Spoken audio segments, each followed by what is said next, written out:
বিষ্ণু ইসা ইসলাম বলেন, মান কানা ইউমিনু বিল্লাহ ওয়াল ইয়াউমিল আখির ফালিউকরিম জারাহ, যে আল্লাহ বিশ্বাস করে আর আখিরাতে বিশ্বাস করে সেজন্য প্রতিবেশীর সাথে ভালো আচরণ করে।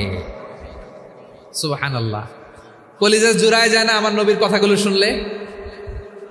যে আল্লাহ বিশ্বাস করে, যে আখিরাতে বিশ্বাস করে সেজন্য প্রতিবেশীর সাথে ভালো আচরণ করে। এখানে বলছে মুসলিম প্রতিবেশী বলছে, নামাজি প্রতিবেশী বলছে, আল্লাহওয়ালা প্রতিবেশী বলছে না। প্রতিবেশী আস্তিক হোক নাস্তিক হোক, প্রতিবেশী মুমিন হোক মুশরিক হোক, প্রতিবেশী হইলেই তার সাথে ভালো আচরণের দরকার আছে না নাই? বিষ্ণু ইসা ইসলাম ওনার ইহুদি প্রতিবেশীর বাসায় যেতেন। কোন প্রতিবেশী? ইহুদি। আওয়াজ করে বলেন, কোন প্রতিবেশী? ইহুদি। এক ইহুদি কিশোর বিষ্ণু ইসা ইসলামের খেদমত করতে, ইহুদি ছেলে আমার নবীর খেদমত করতো, তারা ছিল নবীর প্রতিবেশী। তো অনেক দিন হয় ইহুদি ছেলেটা আসে না। বিষ্ণুনবী খোঁজ দিলেন, ঘটনা কি? একটা ইহুদি ছেলে না আমার খেদমতে আসতো, ছেলেটা কই? খোঁজ নিয়ে জানলেন ছেলেটা অসুস্থ। বিষ্ণু ইসা ইসলাম ওই ইহুদির বাড়িতে চলে গেলেন ওই ছেলেটাকে দেখা করার জন্য, ভিজিট করার জন্য। সুবহানাল্লাহ পড়বেন না? গেলেন, যে দেখে ইহুদি ছেলেটা মুমূর্ষ, যান যান যায় যায় ভাব, বিছানায় পড়ে আছে, তার বাবা দাঁড়ানো। বিশ্বনবী তার মাথার পাশে বসলেন, মাথায় হাত বুলিয়ে দিলেন, আর ছেলেটাকে বললেন, আসলিম, হে ইহুদি ছেলে, আসলিম, ইসলাম ধর্ম গ্রহণ করো। তো ছোট্ট ছেলে ভাবে আমরা ইহুদি, এখন ইসলাম ধর্ম গ্রহণ করলে আব্বা যদি বকা দেয়, ফানাযারা ইলা ওয়াজহি আবি, ছেলেটা তার বাবার চেহারার দিকে তাকালো, দেখি আব্বা কি কয়। আব্বা যদি বলে তাইলে ইসলাম ধর্ম গ্রহণ করবে।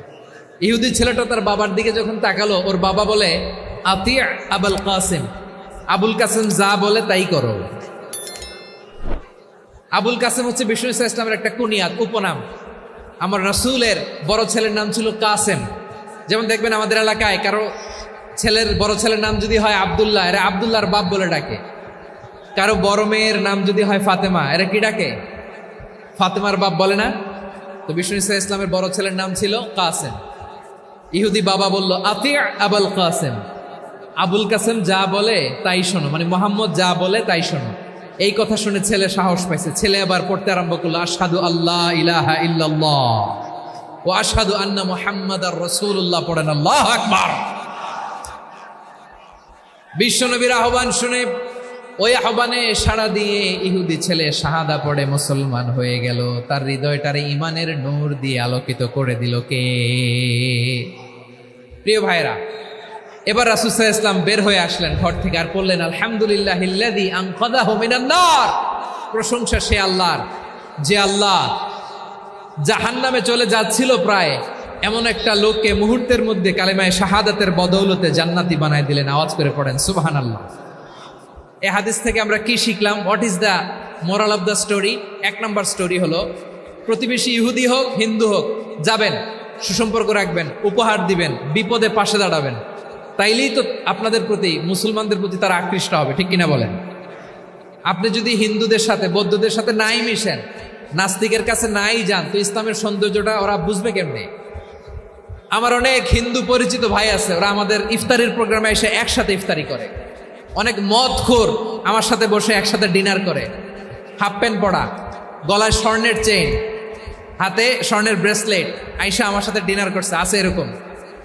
গাঁজাখোর, আমি বলি আসো, welcome welcome to my dinner, আসো বসো। বসলেই তো আমি ওর ডিএনএ, চিন্তার ডিএনএ চেঞ্জ করে দেওয়ার সুযোগ পাবো। চিল্লায় বলো ঠিক কি না? আসতে হবে আমার কাছে। Hour door is open, the door of Islam is open 24/7।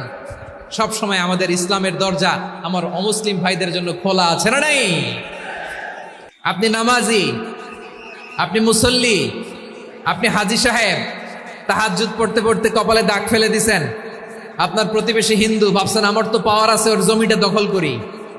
বিশ্বনবী বলেন, কিয়ামতের দিন ওই হিন্দুর পক্ষে তোর বিরুদ্ধে আমি বাদী হয়ে দাঁড়াবো। পৃথিবীর কোন ধর্মে এরকম স্টেটমেন্ট পাবেন? পাবেন? আপনি ভাবছেন আপনি নামাজ পড়লে হাজী সাহেব কপালে দাগ ফেলাই দিলে আপনি সেলসালায় জান্নাতে চলে যাবেন না? খবরদার। বিশ্বনবী বলেন, কোন সংখ্যালঘুর উপর যদি কেউ আক্রমণ করে, তার প্রাপ্য তাকে না দিয়ে যদি তাকে ঠকায়, তার উপর জুলুম করে, তার সম্পদ যদি কেড়ে নেয়, আমি নবী, তুমি মুসলিম হইতে পারো, মুসল্লি হইতে পারো, তার পক্ষে তোমার বিপক্ষে আল্লাহর দরবারে বাদী হয়ে দাঁড়াবো। কথা বুঝতে পারলে আওয়াজ করে উত্তর দেন। বিশ্বনবী যদি কারো বিপক্ষে দাঁড়ায় কিয়ামতের দিন, আই রিপিট, আমি আবারও বলছি, বিশ্বনবী যদি কিয়ামতের দিন কারো বিপক্ষে দাঁড়ায়, ও তো সেলসেলায়া জান্নাতি, তাই না? জান্নাতি না? যে নবীর সুপারিশ ছাড়া জান্নাতের গেটও দেখা যাবে না, ওই নবী যদি বলে তোর বিপক্ষে আমি বাদী হয়ে দাঁড়াবো, ওই জান্নাতে আর ঢোকার কোনো সুযোগ আমাদের থাকবে? এখানেই শেষ না, এখানেই শেষ নয়। বিশ্বনবী বলেন মান কাতালা মুআহাদান, বুখারীর বর্ণনা, মান কাতালা মুআহাদান লাম ইয়ারাহ রাইহাতাল জান্নাহ। কেউ যদি, কোনো মুসলিম যদি অন্যায়ভাবে কোনো সংখ্যালঘুকে হত্যা করে, কোনো হিন্দুকে হত্যা করে, কোনো বৌদ্ধরে হত্যা করে, অন্যায়ভাবে কোনো মুসলিম যদি কোনো সংখ্যালঘুরে হত্যা করে, জান্নাতে যাওয়া তো দূরের কথা, ওই মুসলিম জান্নাতের ঘ্রাণও পাবে না। সেই বুখারীর বর্ণনা, মান কাতালা মুআহাদান লাম ইয়ারাহ রাইহাতাল জান্নাহ ওয়া ইন্না রিহাহা লা ইউজাদু মিন মাসিরাতি 40 আমা। যে জান্নাতের ঘ্রাণ 40 বছর দূরের রাস্তা থেকেই পাওয়া যায়। সুবহানাল্লাহ পড়েন। প্রিয় ভাইরা, এখান থেকে জান্নাতে পৌঁছতে লাগবে 40 বছর। এত দূর, কত বছর? সবাই বলেন কত বছর? এখান থেকে জান্নাতে পৌঁছতে লাগবে 40 বছর। এত দূরে থাকতেই জান্নাতের ঘ্রাণ আপনার নাকে এসে ধাক্কা মারবে। বিষ্ণুই বলেন, যে ব্যক্তি কোনো সংখ্যালঘুকে হত্যা করে, জান্নাতের ঘ্রাণ তো পাবেই, জান্নাতে তো ঢুকতে পারবেই না, জান্নাতের ঘ্রাণও তার নাকে লাগবে না। পড়েন নাউযুবিল্লাহ। তাহলে সংখ্যালঘুদের ব্যাপারে ইসলামে অধিকার দেয়া আছে না নাই? আওয়াজ করে বলেন, আমার সংখ্যালঘু হিন্দু ভাইদের রাইটস, অধিকার আমাদের ইসলামে প্রোটেক্টেড আছে না নাই? এখানেই শেষ না। বিষ্ণু ইসলাম আপনার অমুসলিম প্রতিবেশীর সাথে ভালো আচরণ করতে বলেছে। আল্লাহ রাব্বুল ইজ্জা ওয়াল জালাল তিনি ইরশাদ করছেন, ওয়ালা তাসুবুল্লাযীনা ইয়াদউনা মিন দুনিল্লাহি ফায়াসুবুল্লাহা আদওয়ান বিগাইরি ইলম কাযালিকা যায়্যান্না লিকুল্লি উম্মাতিন আমালাহুম সুম্মা ইলা রাব্বিহিম মারজিউহুম ফায়ুনাব্বিউহুম বিমা কানু ইয়ামালুন। রব্বুল আলামিন বলেন, গোলাম, ও আমার ইমানদার বান্দারা, শোনো শোনো, ও আমার বিশ্বাসী বান্দারা, শোনো শোনো, লা তাসুবুল্লাযীনা ইয়াদউনা মিন দুনিল্লাহ ফায়াসুবুল্লাহা আদওয়ান বিগাইরি ইলম। ও আমার বিশ্বাসী বান্দারা, যারা আল্লাহকে ব্যতি রেখে, আল্লাহকে বাদ দিয়ে অন্য উপাস্যকে ডাকে, দেবীর পূজা করে, দেবতাদের পূজা করে, তোমরা খবরদার তাদের গালি দিও না। আওয়াজ করে বলেন, কি দিও না? আল্লাহ বলেন, ও বিশ্বাসীরা শোনো, যারা আল্লাহকে বেছে রেখে দেবীর পূজা করে, অন্য উপাস্যের পূজা করে, তাদেরকে ডাকে, ওই দেবতাদেরকে তোমরা গালি দিও না। যদি ওই দেবতাদেরকে গালি দাও, তাহলে ভুলবশত, শত্রুতাবশত তারা তোমাদের রব আল্লাহকে গালি দেবে, ঠিক কিনা? তোমরা যদি তাদের দেবতাদের গালি দাও, ওরা রেগে তোমার আল্লাহরে গালি দিবে, তাহলে আল্লাহরে গালি খাওয়ানোর কারণ হয়ে গেলাম আমি, ঠিক কিনা বলেন? আমরা দেবতাদের গালি দিলে ওরা আল্লাহকে গালি দিবে। রব্বুল আলামিন বলেন, খবরদার দেবতাদেরকে গালি দিও না, তাহলে ওরা তোমার রব আল্লাহরে গালি দেবে। প্রতিটি জাতির জন্য তাদের কাজকে আমি আল্লাহ সুশোভিত করে রেখেছি, তারা সবাই একদিন আমার কাছেই ফিরে আসবে। এরপর আমি রব্বুল আলামিন তাদের আমলনামা তাদেরকে জানিয়ে দেব। সুবহানাল্লাহ পড়েন। প্রিয় ভাইয়েরা, আল্লাহ তাআলা বলেছেন, খবরদার গালি দিও না। আদেশটা কার? আওয়াজ করে বলেন তো। হিন্দুদের দেবতা দেবদেবীদেরকে গালি দেওয়া যাবে না। আওয়াজ করে বলুন প্রিয় ভাইরা, এই আদেশটা কার? এই আপনাদের গলার আওয়াজ। অন্য ধর্মের দেবতাদেরকে যে গালি দেওয়া যাবে না, এই আদেশটা কার? আরো জোরে বলুন, কার? গালি দিবেন কোন দেবতাকে? দিবেন? যদি দেন তাহলে ওরা আল্লাহরে গালি দিবে, তাহলে আল্লাহরে গালি খাওয়াইলো কে? আপনি। ঠিক কিনা বলেন? আমি আল্লাহকে গালি খাওয়ানোর কারণ হলাম, কারণ আমি যদি গালি না দিতাম ওরা আমার রবকে গালি দিত না। আওয়াজ করে বলেন ঠিক কিনা? তাহলে প্রিয় ভাইয়েরা, ইসলাম আমাদেরকে শিখায়, সূরাতুল আনআমের 108 নম্বর আয়াত থেকে আমরা বুঝলাম কোনো ধর্মকে ছোট করা যাবে না। অন্য ধর্মকে ছোট করা মানে ইসলামকে ছোট করা। অন্য ধর্মের দেবতাকে গালি দেওয়া মানে আল্লাহকে গালি খাওয়ানো। আওয়াজ করে বলেন ঠিক কিনা? খবরদার, এটা করা যাবে না। আর অন্য ধর্মের দেবতাকে যদি আপনি গালি দেন, ওরা ইসলাম থেকে দূরে সরে যাবে। যাও ইসলামের প্রতি আকৃষ্ট হয়েছিল আর কোনোদিন ইসলামের ধারে কাছে আসবে না। আওয়াজ করে বলেন ঠিক কিনা? এজন্য কখনো কোনোদিন অন্য ধর্মের দেবতাদেরকে গালি দেয়া যাবে না। অন্য ধর্মের কোনো দেবতাদেরকে আমরা গালি দিব না, গালি দিব না, বরং ইসলামের beauty, the beauty of Islam, ইসলামের সৌন্দর্যকে আমরা তুলে ধরব। আমরা যদি বিশ্বনবী সাল্লাল্লাহু আলাইহি ওয়াসাল্লামের জীবনের দিকে তাকাই, তাহলে আমি দেখব বিষ্ণু ইসলাম মক্কাতে কিংবা মদিনাতে অন্য ধর্মের লোকদের সাথে খুব পিসফুলি লাইফ লিড করেছেন। হোক মুশরিক, হোক খ্রিস্টান, হোক ইহুদি, বিশ্বনবী সবার সাথে মিলেমিশে ছিলেন। আলহামদুলিল্লাহ বলেন। ইসলাম হচ্ছে পিসফুল রিলিজিয়ান। অন্য ধর্মের প্রতি সহনশীলতার সবক ইসলাম আমাদেরকে দেয়। কিন্তু প্রতিটি মুসলিমের এটা মনে রাখতে হবে, আল্লাহর কাছে পছন্দনীয় গ্রহণযোগ্য ধর্ম, জীবনাদর্শ একটি, সেটা হচ্ছে ইসলাম। আওয়াজ করে বলেন সেটা কি? আওয়াজ করে বলুন, আল্লাহর কাছে মনোনীত ধর্ম একটি, সেটা কি? এজন্য রব্বুল আলামিন বলেন, ইন্নাদ-দীনা ইনদাল্লাহিল ইসলাম, আল্লাহর কাছে মনোনীত গ্রহণযোগ্য অ্যাকসেপ্টেড ধর্ম মতাদর্শ একটা, সেটা হলো ইসলাম। ইসলাম ছাড়া অন্য কোনো ধর্ম যদি কেউ তালাশ করে, তার ওই ধর্ম আল্লাহ গ্রহণ করবে না। ওমাই ইয়াবতাগি গায়রাল ইসলামি দীনান ফালাই ইউকবালা মিন ওয়া হুয়া ফিল আখিরাতি মিনাল খাসিরিন।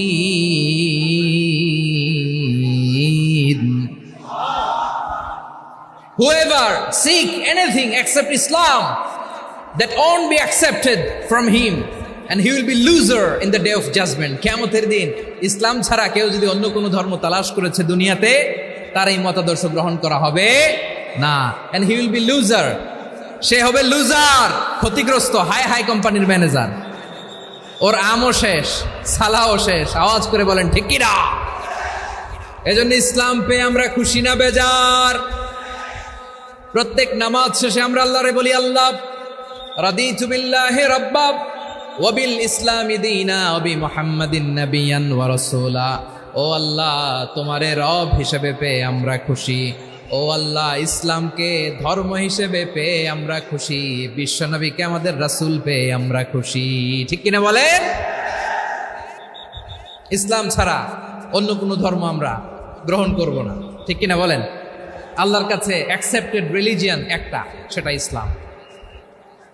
তো বিশ্বনবী সাল্লাল্লাহু আলাইহি ওয়াসাল্লাম মক্কাতে কিংবা মদিনাতে খুব পিসফুলি এক্সিস্ট করেছেন, যে কোনো ধর্মের সাথে মিলেমিশে চলেছেন। তার প্রমাণ আমরা যদি রাসূল সাল্লাল্লাহু আলাইহি ওয়াসাল্লামের বায়োগ্রাফির দিকে তাকাই, তাহলে দেখব তিনি মুশরিকদের সাথে পিস ট্রিটি করেছেন, শান্তি চুক্তি, পিস ট্রিটি, পিস এগ্রিমেন্ট। আপনারা হুদাইবিয়ার সন্ধির নাম শুনেছেন?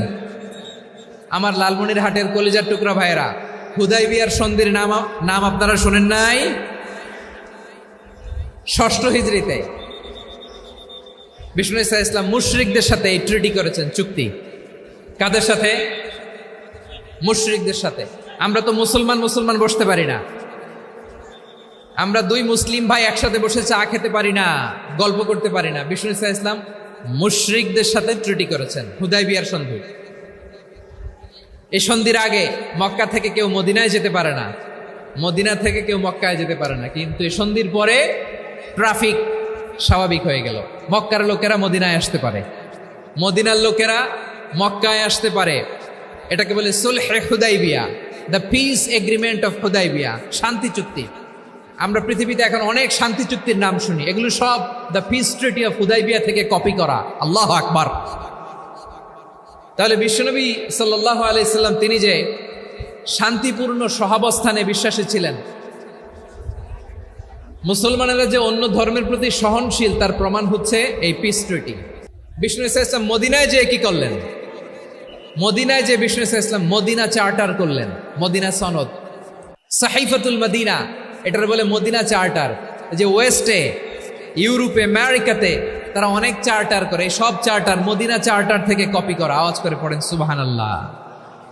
বিষ্ণু ইসলাম মদিনায় গেলেন, মদিনাতে মুসলিম, মুশরিক, ইয়াহুদি এই তিন ধর্মের লোক মিলে সব স্টেক হোল্ডার যারা আছে সবাইকে নিয়ে বিষ্ণু ইসলাম মদিনা চার্টার করলেন, মদিনা সনদ। পড়েন সুবহানাল্লাহ। শুধু তাই নয়, মক্কাতে বিশ্বনবী পিস এগ্রিমেন্ট করলেন, শান্তি চুক্তি মুশরিকদের সাথে। মদিনাতে যে বিশ্বনবী মদিনা চার্টার করলেন, মদিনা সনদ করলেন ইহুদিদের সাথে। আবার মদিনাতে বিশ্বনবী ইহুদিদের সাথে পিস ডায়ালগ করলেন, ইন্টারফেথ ডায়ালগ করলেন, আন্তধর্মীয় সংলাপ করলেন। যে সংলাপের মূল ভিত্তি ছিল তাওহীদ। মূল ভিত্তি ছিল কি? তাওহীদ।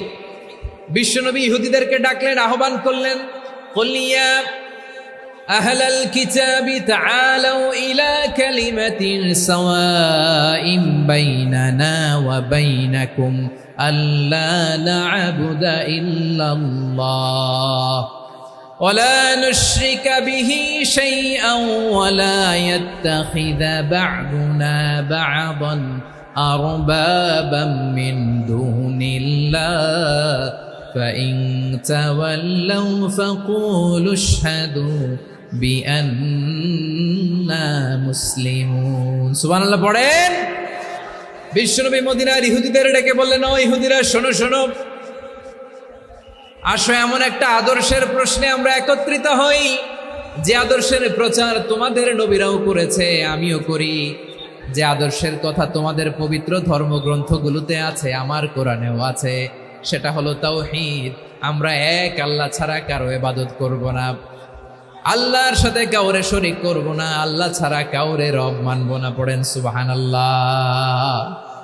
মদিনাতে যে তিনি মদিনা চার্টার করলেন, মদিনা সনদ, পিস ডায়ালগ করলেন, শান্তির সংলাপ,